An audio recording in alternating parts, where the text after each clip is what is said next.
This is the first episode of this where I'm just gonna be holding the camera like this. I do feel nervous holding the camera. I feel like I look like a tit. I feel like I look like an idiot.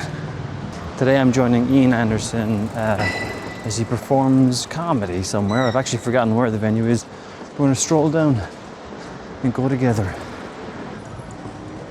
This is Iain's place. It only occurred to me that it actually would be fun to hang out in someone's place and have a cup of tea with them first for a chat. But that is for the next episode. This will be a good workout for my arms. I feel like I'm being so cringe.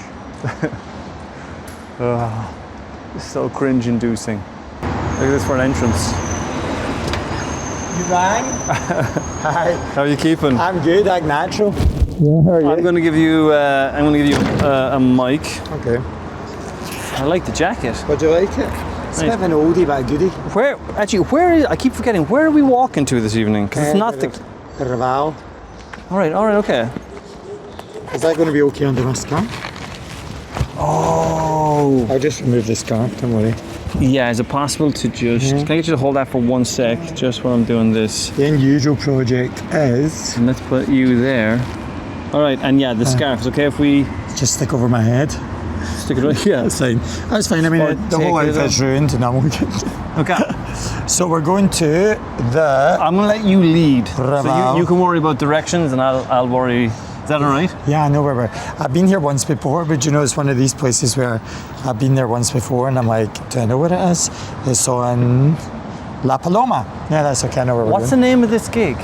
Unusual project. Ah, right, I bumped into Lee on the way to get the train to come up to meet you, and she's like, I'm doing a gig on Unusual, and I was like, I wonder if I'm going to... Us. I was like, I might bump into you in about an hour, I think. Who's Lee?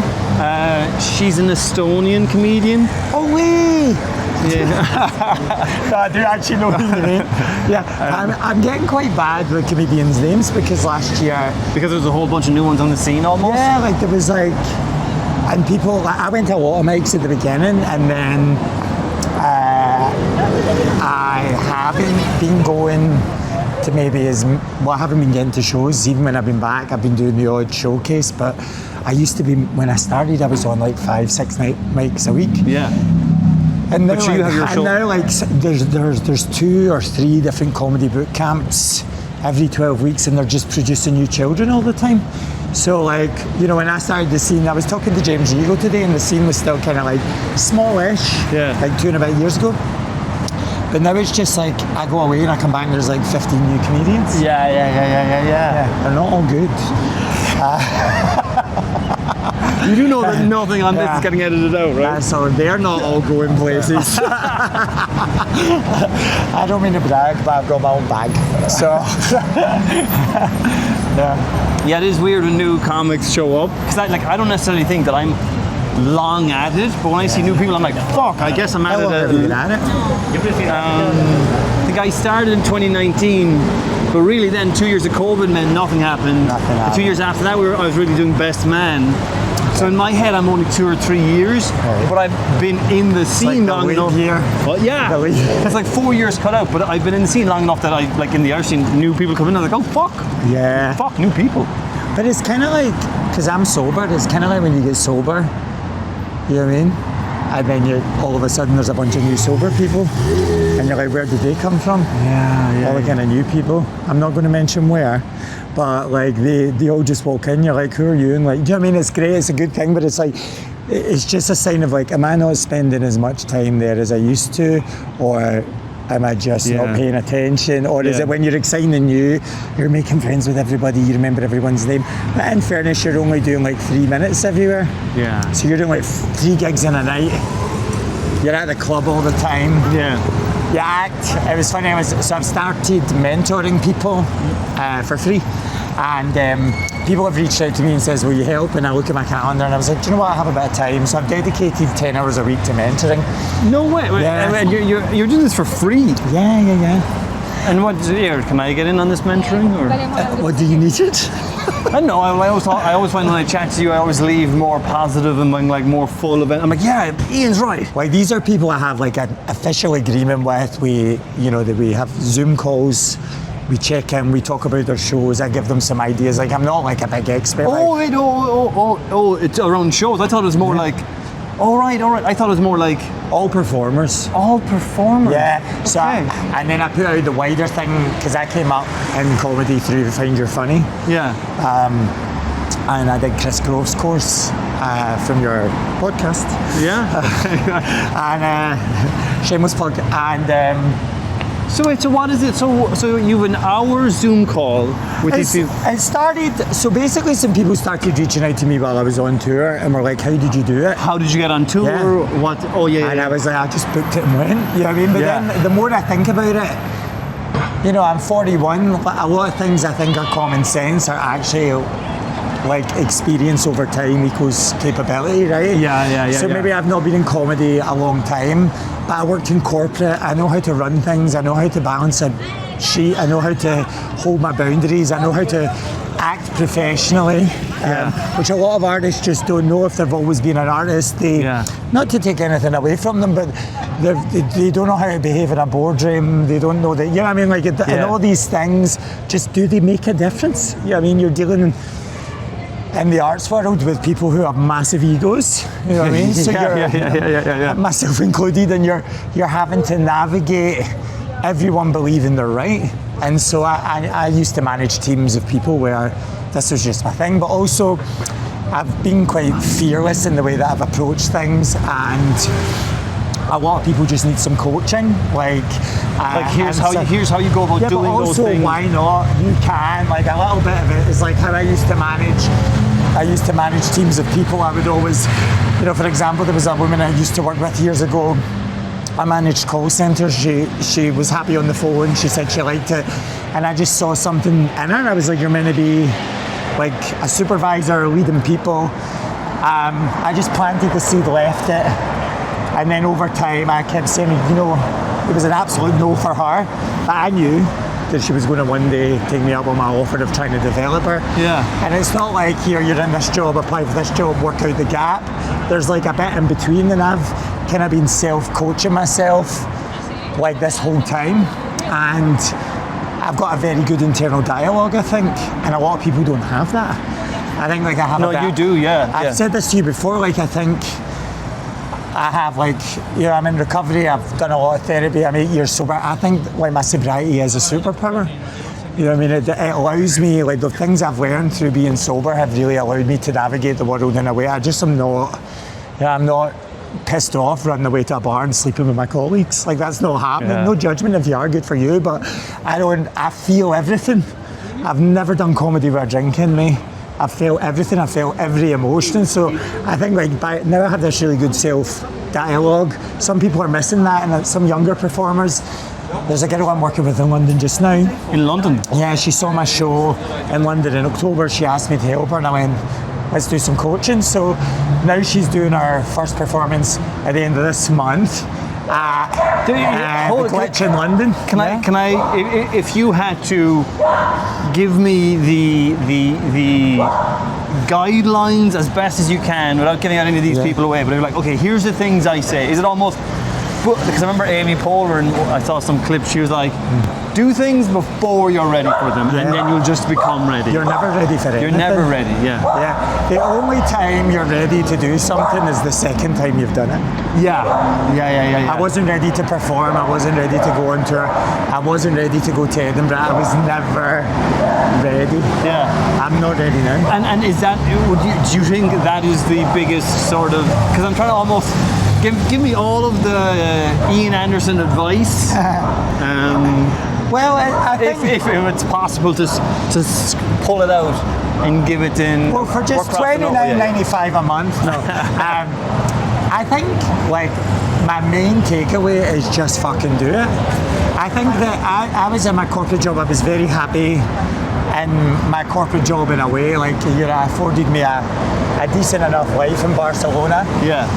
And I gave up a lot to do comedy. I gave up my apartment. I gave up my corporate job.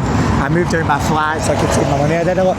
And like, for me, that was a big thing because like part of my story is I did end up living in the streets for a while. I lost everything to drugs and alcohol. So it was kind of like, a home is not Did just... you get a haircut? I did, I got my beard done. You look great. Oh, thank you. That is unusual. No, since I saw you last, you got... I got a haircut today. Oh, fuck, I look so raggedy ass. That's your brand. Hashtag straight guys. But then, sorry, but you were... There you go. I was homeless, I lost all homeless. No, you look great. Sure, you look grand. Yeah. What are you complaining about? No, sorry, you look great. Sorry, I was homeless. No, like I lost a lot, and it's kind of like, so for me to like give up my life, to like, you know, take a risk on myself and do comedy and think, I wonder if I can make a living doing this, or if this is something that could be a job for me, was a big deal. And I think that the pain of standing still was greater than the pain of starting again. Do you know what I mean? Like I gave up the roof over my head, didn't know where the rest of my money, I had a fixed amount of money, that's it.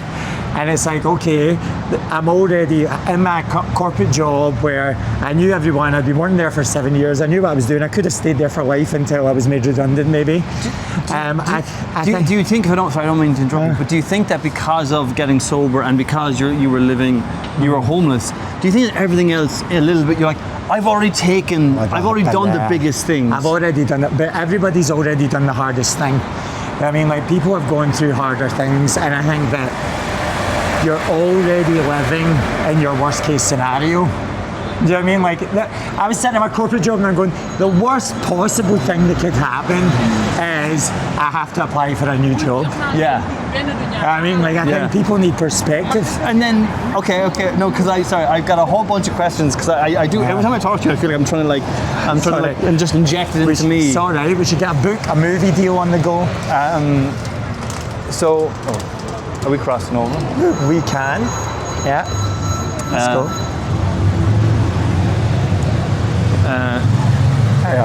What was I going to so what advice are you giving to these people? Like, or is there some specific advice besides that as well, of like, it's already hard, just book it in? Some people need, some people need like little suggestions on how to market their show. Yeah. Like, so for example, the girl who in London, I told her the venue I used when I was in London. And the deal I got, I was very open with the financials and how it worked for me. I try and set expectations with people. So, you know how we sometimes get when we start comedy, you want to write a new 5 minutes every time you get on stage. It's like saying to people, just get on stage like with the same 5 minutes 20 to 30 times until you're good at being on stage. Right? And I think that... So it depends on where each person is in their own... Okay. But this person is also 3 years sober, the other person that's got a show this month. And some of the ideas I said was, hey, it's January, dry January, you're doing a show about sobriety, there's your hook. Try and get newspapers to talk to you, I'm very good again on the radio. All of that kind of stuff, like give yourself something interesting. And most of the people that reach out to me tend to be people who are doing comedy but not quite, like not your standard stand-up comedy. Okay. And so I'm very much trying to be that person that I never had, which was like, sometimes I questioned if what I was doing was even comedy. Yeah. And so it is, but there's a storytelling element, there's an arc, you know, people are moved by it. And I just made sure I focused on people who were doing something similar to me.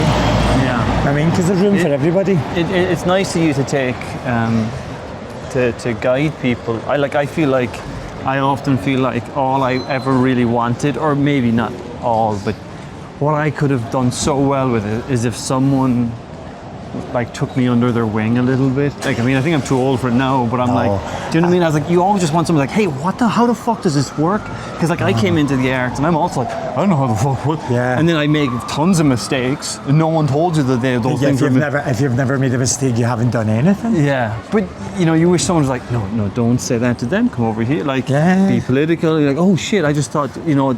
So it's really, I think. And how did you think they know that? Because they made them. Exactly. Like, you literally cannot, like, that's the thing, like, it's an unteachable lesson. Yeah.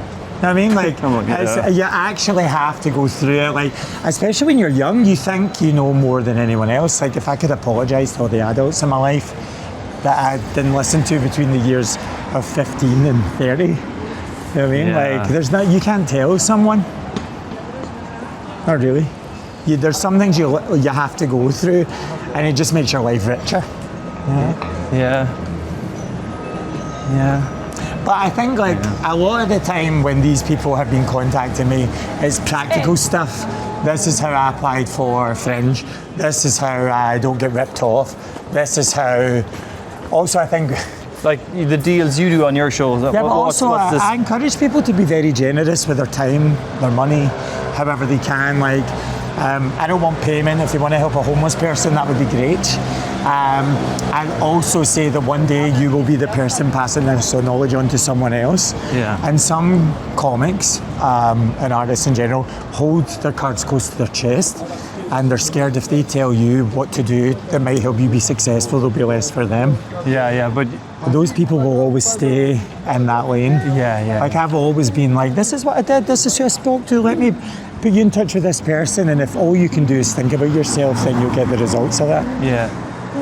Let's not risk our life in Barcelona. Yeah. I used to work in medical assistance, a lot of broken legs. People crossing the road. Oh, jaywalking for nothing. You want to cross the road more than you want to be alive? Try harder, kids. What was the thing that, like, was the mistake you wish you could have avoided? Well, do you know what? I don't. What actually came to mind when I said that, are we going straight on? Yeah, we'll go straight and then left. The thing that came to mind when I said that was, I remember I went for an audition, and I came, are we going left? Yeah. Oh, this is a nice space. This is Cai Mistral, one of my favourites in Barcelona, lots of places to eat, and has an amazing kind of German-esque gelato shop called Gelato Mania, and just even the way a Scotsman says gelato just makes it sound so exotic. Yeah, it's beautiful here, isn't it? Yeah. I remember I went for an audition, and maybe I should give you what I'd heard beforehand, or what I'd been told is like, make sure you make yourself comfortable and kind of own the space a little. You're like, okay. And also, I'd done an audition in Cork where I took, oh God, I'm almost embarrassed to say it. I took off my shoes in the audition in Cork, and your man was like, oh, I like that you wanted to ground yourself. I was like, okay. And I did another audition. This is with like a well-known casting director. And I took off my shoes, and she's like, you gonna do that on set? And I was like, you know, immediately like, oh no. I fucked it. And I was like, no, and she's like, well, so you can't act unless you're fucking shoeless? I was like, oh God. She sounded like she wanted to be combative as well. Well, no, I am now giving you my memory of that interaction. I'm sure she was like, the only thing I think she actually said to me is like, are you going to you have to take your shoes off on set? I think everything else now in my head was me being like, well, memory is not very reliable, is it? So, but I think like things like that, like I wish, when I do workshops in an acting school in Ireland sometimes, and when I'm in there, I'm usually doing a workshop around improv. Improv, or really I kind of bring a bit of clowning or emotional clowning into it. It doesn't matter. But during the workshop, I like to give 10 minutes. But like, if you want to ask me anything just about the business, I was like, I don't know how much I have to share, but I'm happy to share whatever I have. Don't take your shoes off in the audition. I've never actually said that one because I'm like, I think it only worked 50% of the time. Yeah, because I'm like, I don't think anyone else is dumb enough to do that. But it is nice because I do feel like I know. When I came in, I knew nothing, and the people who are in there do always seem like, it's like they take it for granted that they know it. Yeah. But that's then when people say things like, use your common sense. Common sense is a function of like experience over time. You're not born with common sense. I mean, it's like mistakes learned. I know not to touch that. I burned myself when I touched the hot pipe. And I think that in my last job, the corporate job, it was the first job I got sober, and I was working in just the call centre, but I progressed very quickly. I became operations manager in like 4 months because of my past experience, blah, blah, blah. So I suddenly leaped up, and I was like, I'm really tired of listening to everyone tell the people who are new about common sense when none of us have worked here before? Can you hear yourself? You're like, that is like the main cause of toxic work environments, right? Yeah. I think sometimes it happens with like, in every field in comedy, it's like, you know, I've had to say to a couple of comedians before, when you're in the audience of someone else's show, behave. Don't heckle. Sometimes comedians are the most, especially newer comedians, they get so excited because they know the person on stage, they speak back. I've had it happen to me as a comedian. Oh my God. And I'm like that, do you want to get booked ever again? And they just don't know. Sometimes people have said in New York, they love that. They don't, they've just been too polite to tell you. So I think like, there's a nice way of saying it, but what sometimes happens is, guys, don't do this. And I'm like, do you not remember what it was like when you started? And I think that's what I think working with people who are just coming in the door or who are underdeveloped their shows, want to develop their show, or who are nervous about taking the next step. Like, we've all been that guy, and I think it teaches me to have compassion for people, like, as to work with people who don't have a fucking clue. But when you say, guys, don't do this, what are you kind of or like, what's the situation that you're imagining? You know, artists are very gossipy, aren't they? So, you know, somebody will do something at a show and they'll be like, well, you shouldn't book them because the other day at the show they did this. And I'm like, have you given them the feedback so they can never do it again? Right? Like, that's the thing. Like, who you are in the comedy club and whether someone likes you or not, that can often decide whether you'll get booked again. This is and maybe true. Someone's out having a good night, never realised they made a faux pas. Maybe if you were an audience member, a normal audience member, you'd be cool. But you shouted out during someone's set, you thought you were being playful, and actually now the booker doesn't want to book you again, they're talking about you. Yeah. Do you get what I mean? Give people a bit of grace. Everybody needs a bit of grace. Show me someone who says they didn't make a mistake and I'll show you a liar. Yeah. And also, I feel like as you're saying that, I'm just beginning to think of all the times I haven't given someone grace. Oh my God, I've been like that so many times in my corporate life. I don't really have the time to be like that in this, because I still very much see myself as like new, because I am quite new. Yeah. But what's interesting to me is because I've been touring a lot this year, people see me differently. And it kind of reminds me of when, hola Ivan, it kind of reminds me, couldn't have timed that any better, Spanish, fluent. But it kind of reminds me of when I got promoted in my job, in my corporate job, we're going to go this way. I went from being one of the lads to their boss and having lunch on my own. Because I was suddenly in charge of everybody and nobody kind of wanted to hang out with me at lunchtime.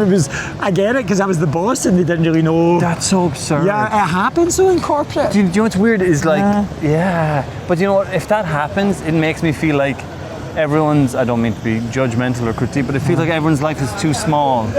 Yeah, well, if I'm the most important thing going on in your life in the office, you need a better life. That's true. Like if you care that much about it, you should be working your ass off in there. Or if you don't care that much about it, who gives a fuck anyway? Listen, some people are just not. I've not always worked to 100% of my ability, and I think some days I'm giving 70, some days I'm giving 120.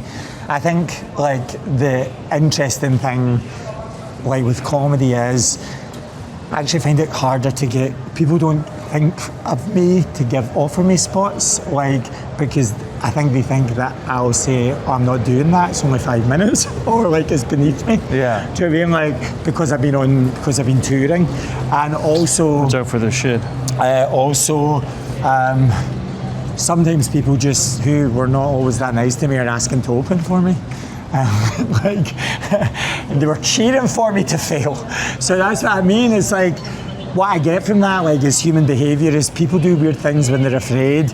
Not everyone's going to be happy for you, and you have to focus on your art and do your own thing. I'll ask you a question. Is it okay? Do comedians, I've never even done this. Maybe I should. It's okay to ask people, hey, can I open for you sometime? Oh, I've done it. Yes. Shit. Oh my goodness. How are you going to... Actually, Amy Walsh told me specifically that was the way to go about it when I first met her. She's like, actually, Amy Walsh was a comedian that really inspired me, because so she had been in Barcelona for like a month. She was looking after Kyla Cobbler's cat. We're going to go this way. And down here. And so I, met her, and it was just after the Barcelona Fringe. I was like, oh, Barcelona cool. Fringe this year? No, the year last before. year. And so I had just come back from Edinburgh a couple of months before, and things were starting to build up with my show. I'd sold out all the performances I'd done since I got home. Yeah. And I was saying to her, I feel like I'm meant to be doing something bigger. I booked Glasgow show. I had one Glasgow show that was almost sold out at that time. I said, I'd love to take my show to London. And she went, well, what have you done about it? And I went, I don't know. She says, no one is going to come and look for you. You have to just book it and go.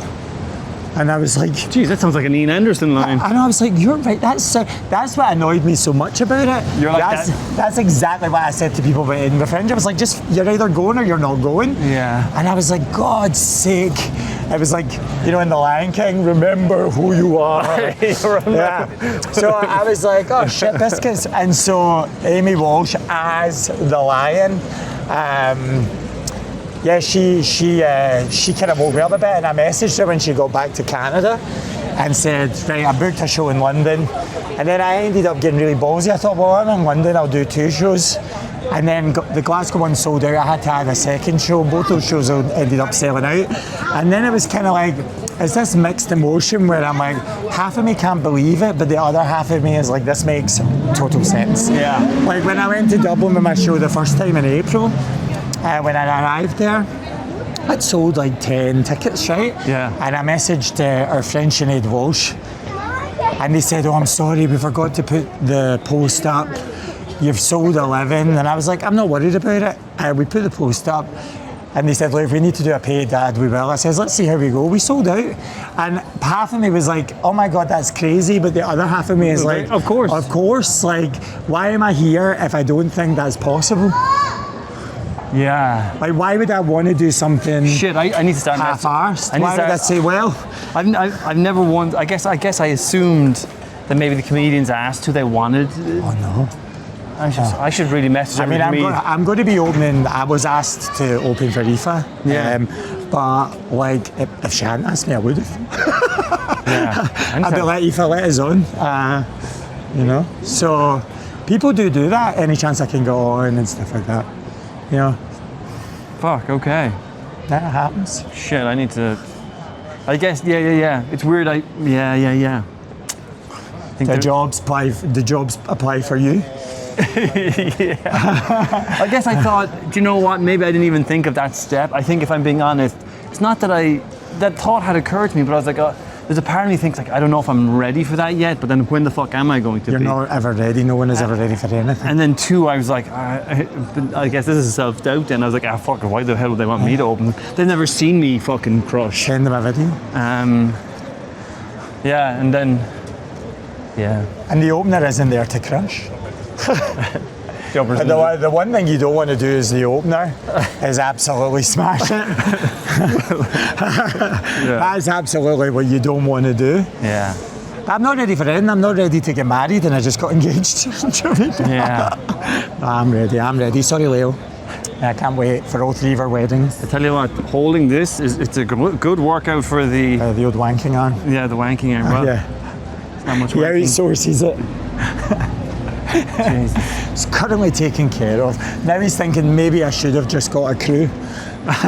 No, I like this. This is way more intimate. It's very cool, yeah. Like I feel like when I had the Jason, who's a comic. Are we going through that? No, shut up. So and had him as camera person, but I found the episodes in the car where it was just me and the comic are usually ones I'm like, oh, this feels like I'm just hanging out with this person. Yeah. While when the Jason, the camera person's there, it's I'm like, bit more people ominous. I can see people be like, all right, I gotta really fucking, I'm like, I'm trying to just have a chat and with you. And even the people around you, like I was filming something in Edinburgh, and it was Edinburgh, so other performers were trying to get in shot. They couldn't help themselves. They were like, a woman came up to me and says, are you the TikTok guy?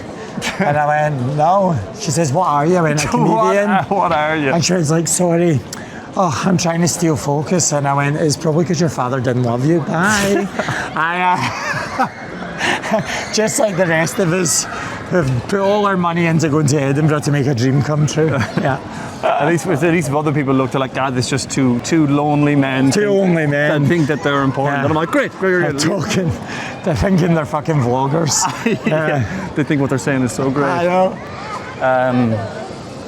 But okay. No, but I feel like every time I chat to you, I always leave with like a little bit of inspiration or a little bit of motivation or some That's concoction nice of you of to the say. thing. No, like genuinely, I like, and also your. Oh, we're gonna go. We're nearly Go here. down here. Yeah, we're nearly here. Also, actually that's good. I can go. Actually, I'll go on your. Would you prefer being on that side? No, is that side there? My left arm needs a fucking rest. Have you rest?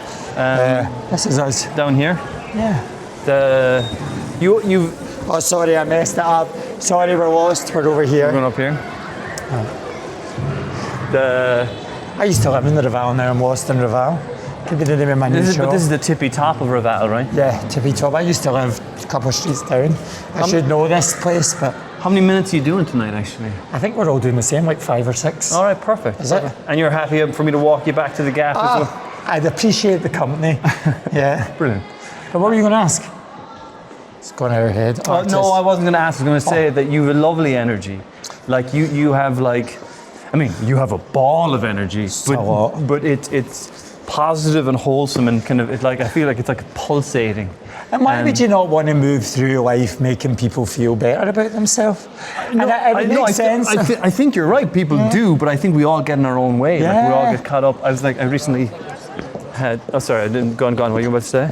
Yeah, I just think like as well, like it all comes from a really. I love people, so it comes from a really genuine place. Yeah. And I think like. Also, I think I was very lucky. Do you ever run out of social battery? Oh yeah, all the time, yeah. But I know it's actually why I don't, like I love doing comedy, I don't like hanging out. Yeah. Like we had the Cubby Awards and we were told be there at 7:30 or be there at 7. I got there, the show wasn't starting until 8:30.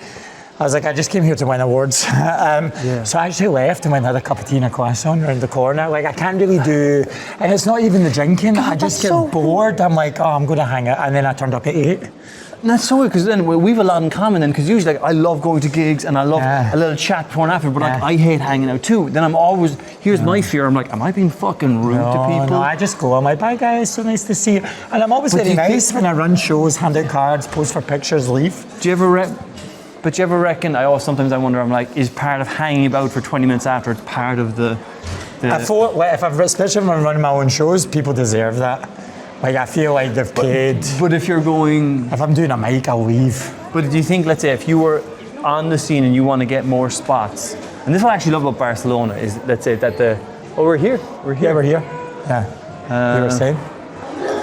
Sure. What I love about Barcelona is that the gigs, it's like it's central. Yeah. So it's like I'm like that's so democratic, and so I love that. I'm like and all the showrunners get along. Yeah. So that's important. So runs is like a harmonious for now anyway, a harmonious scene, and we all recommend each other. But what you want to do is be really good at comedy. I mean, when I started, every time I did a mic, sometimes I'd hang about to the end of the show. I ran home and ate a packet of biscuits because I was so full of adrenaline. But when the third ever show I did, right, was Kyla's show, and it was August, so all the good comedians were in Edinburgh. Yeah. So I just lucked out. And they were like, and I got a spot. I didn't know it was a professional comedian night. Yeah. I got up and did the only 7 minutes I had, smashed it. Kylie came out afterwards to give me a hug and tell me it was brilliant, and I was like, and she went, oh my God, you're like me when I started. I was like, I was just a mess. And I went home and I ate like 3 ice creams. You know what I mean? I was just like, so, and now like I hang about for a bit and then I'm like, right, I'm going to split. You know? It's like, for me, it's work. Yeah. It's a job, you know? And sometimes, like, especially my solo show, people want to talk to me after and they want to tell me a lot of, because my show's quite deep, as you know. But then he's never seen it. I've never seen the and show. when he does, the show's over. But I complimented and tell people to go see it all. You got to see it and then let me know. But when Victoria sees it, she'll let you know. But I think, like, I owe the audience because they've paid tickets to hang around and have those chats with them. And I do a Q&A sometimes. I think that's... I'm thinking of Best Man, we'd hang out after. Anyone wants to chat to us, you can. But I guess I'm more thinking, it's weird. I feel like if I just went and did spots and left afterwards, there's a part of like, am I annoying people? I don't think anyone does, You know? Because we're one of, 6 to 10 people. Yeah, we're not that important. It's like when I stopped drinking. When I stopped drinking, I was 9 months sober, and I didn't go to my friend's wedding in Ireland because I thought Irish wedding, really bad for my sobriety. I said to my friend, I says, I'm not going to go to the wedding and everyone's going to wonder why I'm there. They're going to wonder why you're not at her wedding. It's the same thing. Yeah. Where's Colman, Hayes? Hey, do you want this bag? Are you happy to leave it on for a while? Yeah. Is that okay? That's grand. Isn't it nice in here? Because, but we can... This is such a cool venue, where you see. Hello. You're really recording, huh? Yeah, we're just doing a little live. How are you keeping?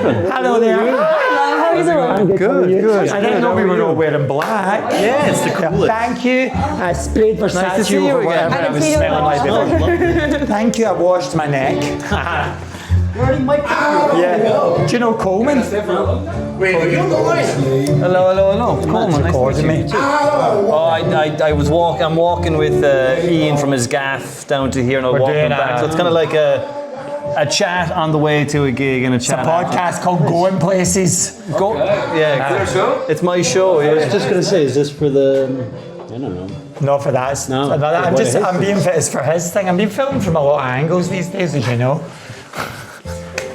You made it. I've made it. I've got an Irishman follow me around my GoPro. I've absolutely smashed it. Do you want How are you? If you want, I can take it off. Well, I changed the mic onto my actual thing now. Yeah, that works. So I can get the jacket off. And you know what? I'll just pop this up here and. Not good enough. Well, no. Have I felt this? I might cut about. I'll leave that raw in case anyone wants to. Can you get that on my neck? I'm a fucking spaz. Is this thing fucked? We were about to see. So. I'm not running around with fucking Colombo. Do you want a drink? I am okay. A glass of water. Just a washer. If that's okay. Sparkling or still? Still, please, if that's okay. We should use the paper, man. Hola. But I'm hoping to play music now.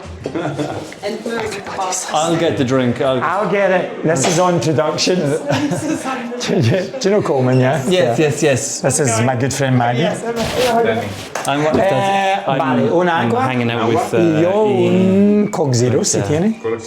But I'll get this. Because you're gracing us. I know, but I'm going to be... Celebrities can't get things for free. All right. Let me get it. Because I stay at your house when I'm in town as well. No, but you already got myself in Victoria. This is becoming a problem. This is the kind of shit Maggie does. Gracias. You drink your Coke before every gig. Can I get the sugar rush? Well, zero sugar. No, I've been off it for a couple of days, but I've decided to go back on it today just to keep me awake. It's like having a coffee. What's that? No, Está bien, sí. Sí, muy bien hecho. I thought so too. It was in my calendar.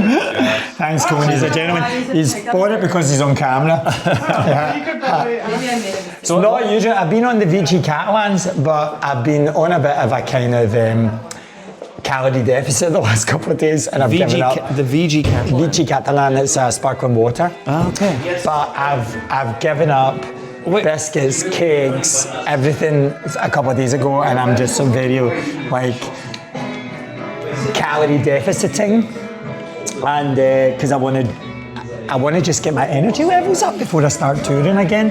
And I've been in such bad habits. Like food is a problem for me on the road. It's weird because when I come home, even from gigs here, like you'd be buzzing. Like so, I come back in Victoria, like what you were saying about eating all the biscuits. Victoria like sees me like wanting to eat like 3 bowls of cereal. Yeah. And I'm like, so it's a weird. It happens to me as well. And if it's in the house, I'll eat it. Yeah. Exactly. The only good thing about being in Dublin is you have to really look for late night purchases. There's like nowhere to go. I was coming back to yours and like about 11:30 or something, and I was like googling like a madman, like where can I buy chocolate biscuits at this time? And there was absolutely nowhere, and I was like, oh god, they're going to come into the kitchen and I'm going to just be covered in tea bags and cereal bowls or something. Hold on 1 sec. Let me just. Okay. So you're doing 5 minutes here, and what time is it kicking off at? Tonight? Yeah. I don't know. I think 8 p.m. Jake, Jacob, how long are we doing tonight? How long's our sets? Bruno will tell you how long the sets are. Okay. So, how long are we doing? How long do we have? 6? No, that's fine. You don't. I can't say the number 6. Ah, you dirty bastard. You go on stage and say 6, 7. 6, 7, 6, 7. Yeah. I'm not having a lot of 6 at the moment. I just got engaged. Did you see? Oh, that's why you got engaged? Yeah, to see if I can get some 6 and 7s. Bruno, is this your gig, is it? No, it's Jacob's. Yeah, Jacob's okay. organized. It's a lovely space. Sorry, did I take your... Stay there. It's a really nice theater. Yeah. Like they have a lot of. They do more Spanish, I think. Oh, right, okay. So More stuff. There's a lot of English stuff here. And is it comedy? No, like concerts and Gotcha. theater. Okay. And there used to be like a running mic here, and they always try to keep on having like comedy. Okay. But it's Jacob. How are you doing? Once every 2 months. How you doing? I'm Yeah, that is like what every. meeting up with Lorna on Thursday to help her with her But it's not. Like, I road was to thinking, Edinburgh like, Fringe. nice place to shoot, you know? Yeah. You record like your show. Oh, no, that's actually not what I was just thinking, like, it's just a... Well, they don't ever close, they just a open. nice... It's a nice... And then you have to hope for the best. And then people cancel and then other people slide in, you know what I mean? How you been? Yeah. That's lovely.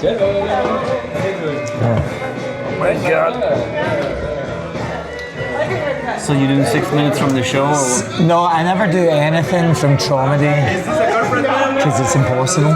Yeah. So actually, people find that very confusing because they come, they see you've seen me do some stand-up at your show and stuff, they see that, come to Traumedy and are really confused. You know what I mean? Because it's a Very different vibe. Yeah, I mean, if I'm doing a charity event, I did a charity event for like a homeless charity and I did like a 15-minute kind of storytelling comedy and then, a poignant ending.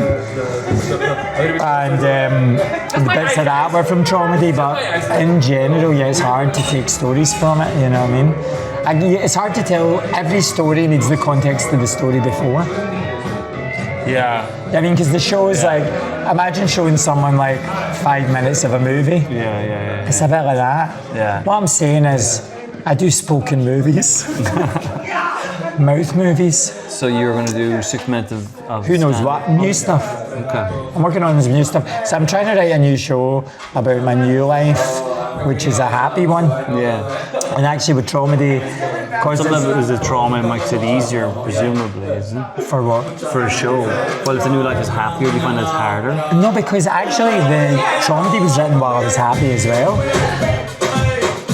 Like I'm not in it. Yeah, but the subject matter is more tougher.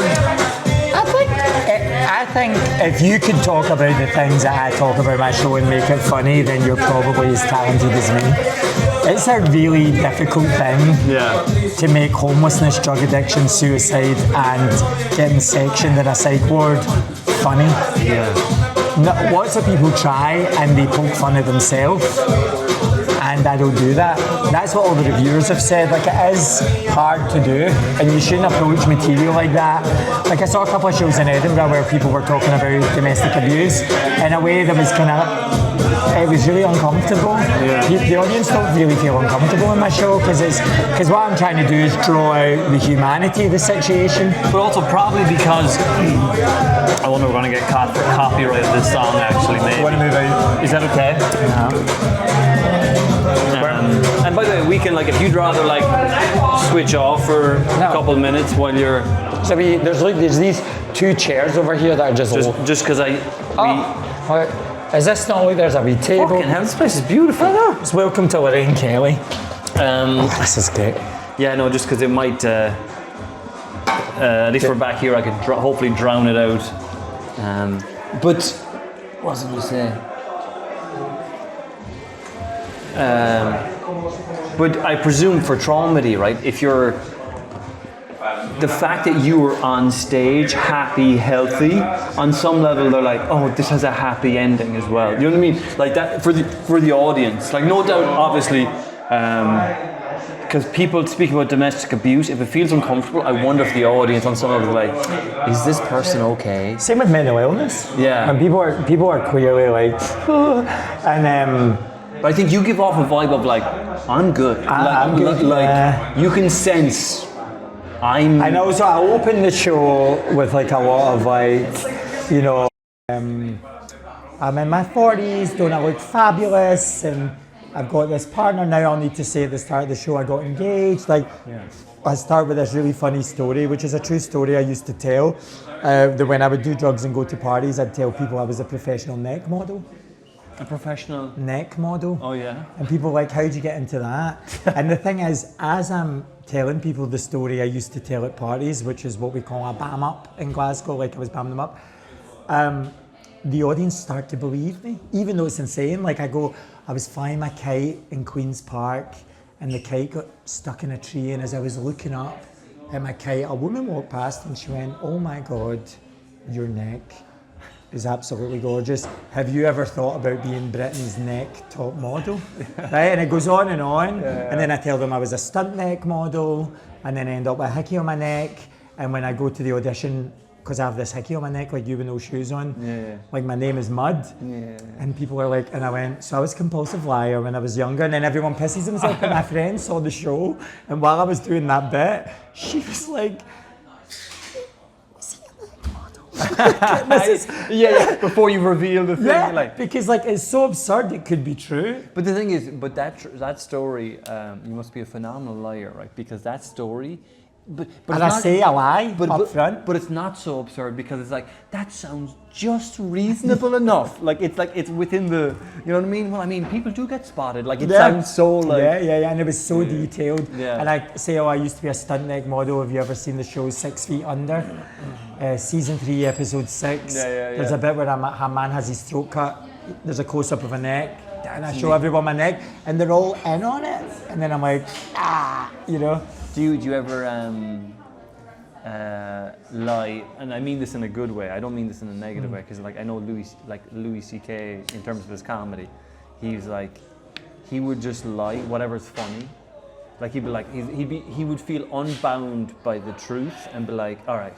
Do you ever like when you're doing, let's say not necessarily traumedy, but let's say stand up, you'll be like, all right, I'll just make shit up to see where. Unless I'm talking about people that, like my partner, like I do jokes about him with his permission. Yeah. And can I just say, like, if comedians are talking about their partner on stage, they always have their partner's permission. Like, no, like these are the people we love. Like, what's going on in your mind that you think we're up there slagging them off and nobody knows what's. My now fiance gets annoyed if I don't put those jokes in the set, you know, because he loves them. And so I'll never tell lies about him. There's some exaggerations, like, you know, about like, you know, like him being a slave.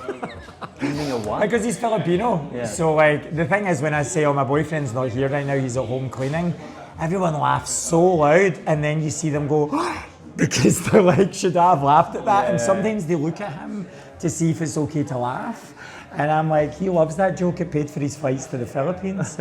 And so, like, I think, like, with people like that, I'm very careful.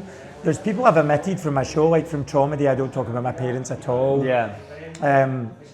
But I do a joke about Whitney Houston, and in the joke I tell everybody I used to do cocaine with Whitney Houston, and it's obviously a lie. I build this whole story about it, and I sing, and so I think like that's like absurd, but I don't know whether I would make up alternative facts. I'm not a political comedian as well, so I think that keeps me out of hot water. I say a lot of things about, here's my opinion as a gay guy who's 41, and it's more like old gay, young gay, like I roll my eyes at the young gays, like what you like. But I'm never, the one thing I am always wanting to do with my comedy is never divide, right? I'm always wanting, there's something for everybody in any room I'm in.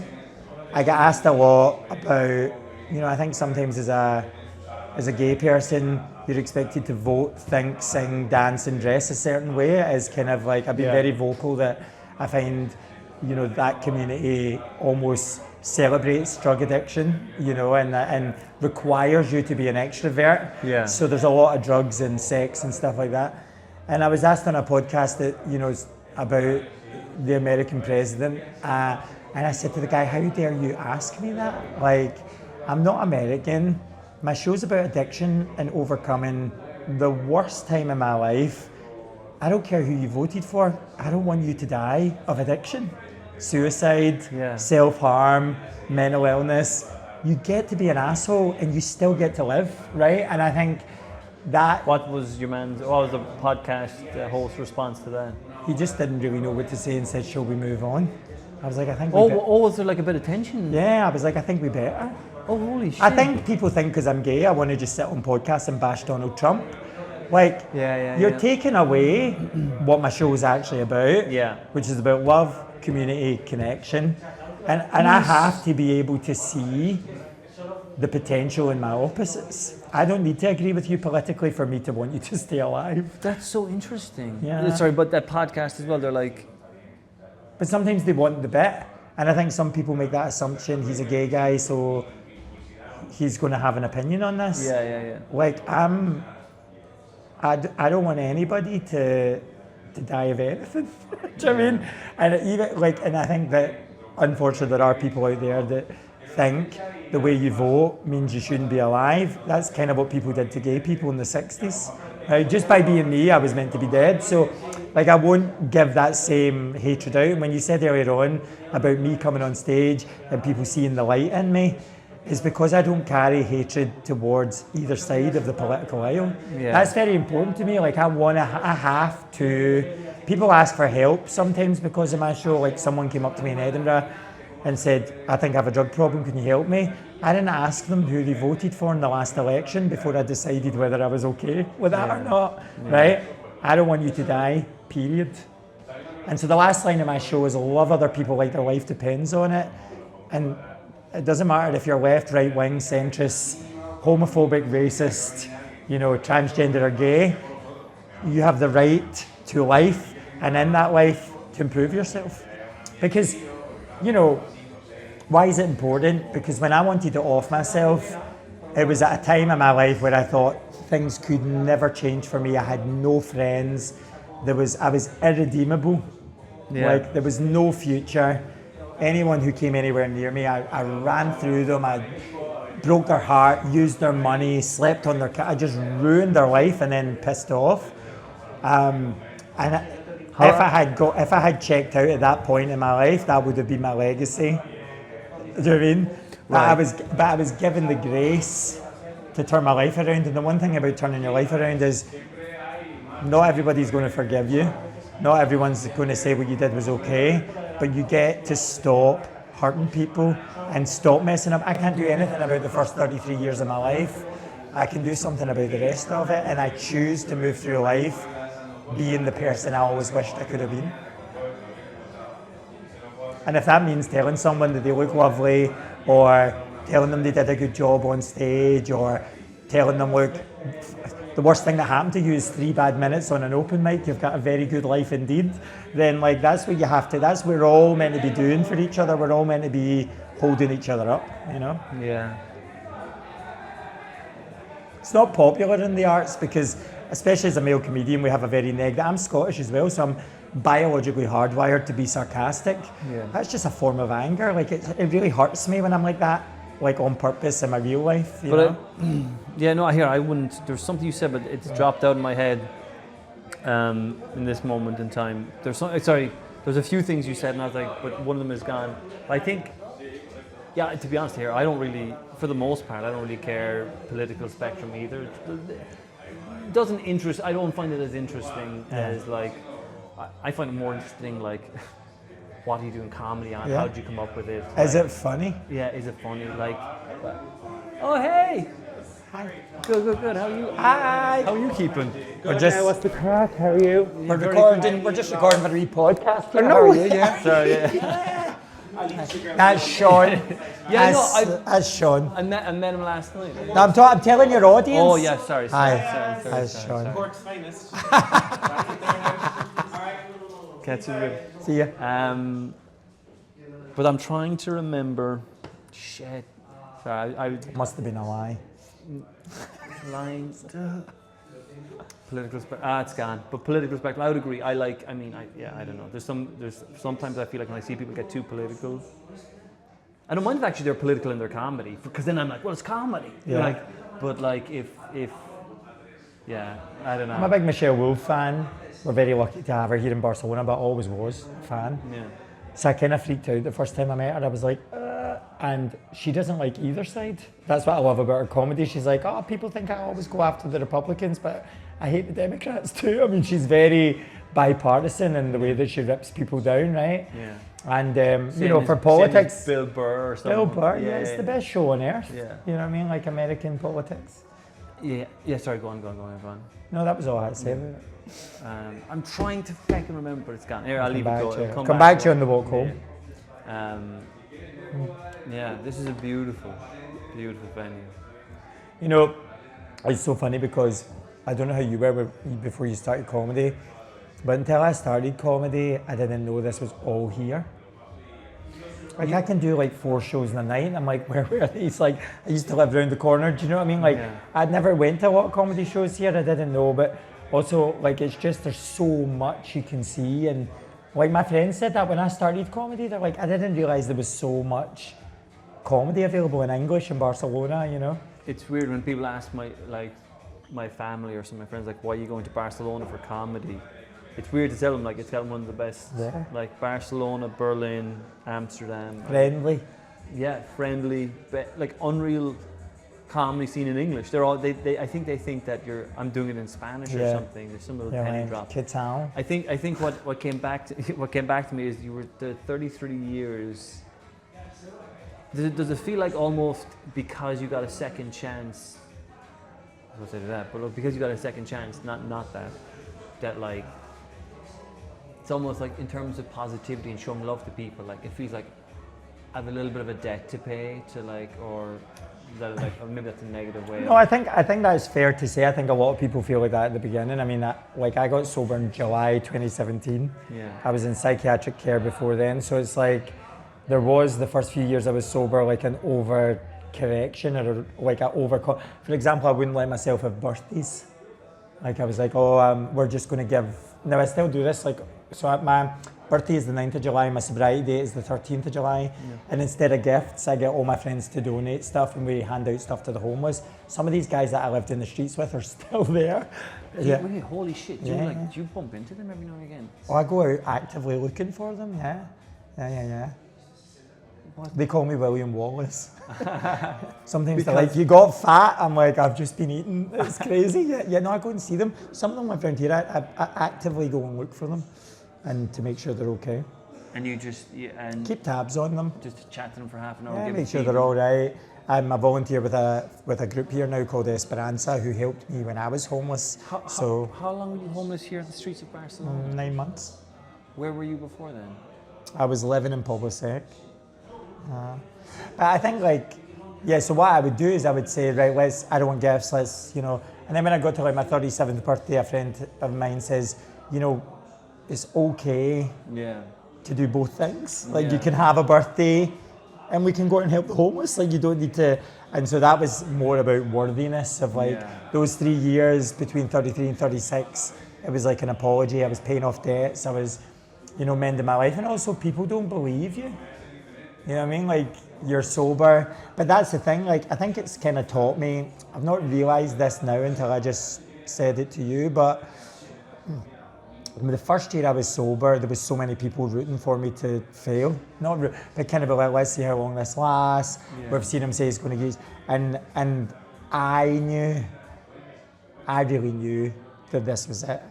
And I felt like that when I started doing comedy, like, I did my second open mic, what was a showcase thing at the end of my writing class with Chris Groves, and I'd done one mic just before my birthday, then our showcase, and I said to my friend, a year from now I'm going to take a show to the Edinburgh Festival, and she says, do you know what, I think you will. And it's like, I just knew, this is it now. And so I think like what I learned from getting sober was other people's opinions of you don't need to be your reality.